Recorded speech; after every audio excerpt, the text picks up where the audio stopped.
Díomh gatainna, inniuh tá mé géirí labhartlibh faoin na slinte a bhíonn ar daoine. Agus seans go dtuginn sibh céirtá gceist le sline.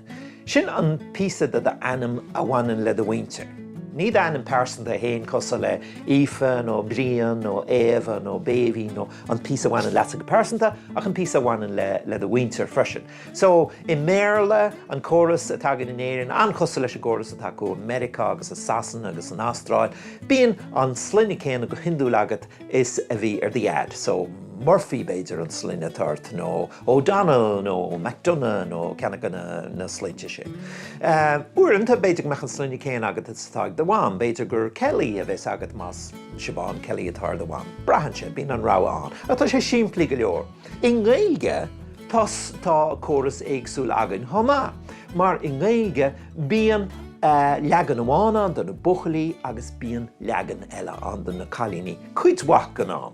Mar thompla an sline O'Donnell, más é O'Donnell an tanimetá ar d'iad chuir gás. Más buchailthú O'Donnell a bheith sort, ach más cailínthú ní Ghónaill a bheith sort.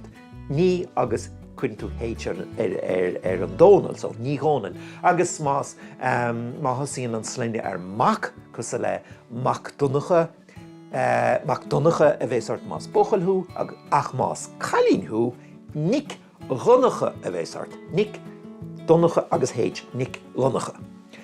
So tá an choras difriúil sa gcuis go bhfuil leagan amháin na buchalaí agus leagan eile ag na cailíní. Anois san Íslann tugann siad an smaoinemh sin ag leibhéal eile ar fad. Cén sort áití in Íslann agus cá bhfuil si? Well, tá si a dúisgurt na hórappa agus áit an uaireanta san Íslann. Ach, seo mar atá leis na slinte. Aber gur Ragnar an tanimtart agus buchailthú. Magnus an tanim atá ar d'iad, an rud a dhéanann siad ná go dtógann siad anam persanta d'iad, agus chuann siad drobbalín leis son a chéalaíonn Mac san Íslannis, agus an sline bheith sorta ná Ragnar Magnusson. Agus leis na cailíní tógann siad anam do bhám, so aber gur Maria tartsa Helga atá ar do bhám. An rud a dhéanann siad ná go gcuireann siad píosa leis Helga daughter atá cosa le daughter in méarla. Iní. So an tanim agus an sline bheith sorta ná Maria Helga daughter.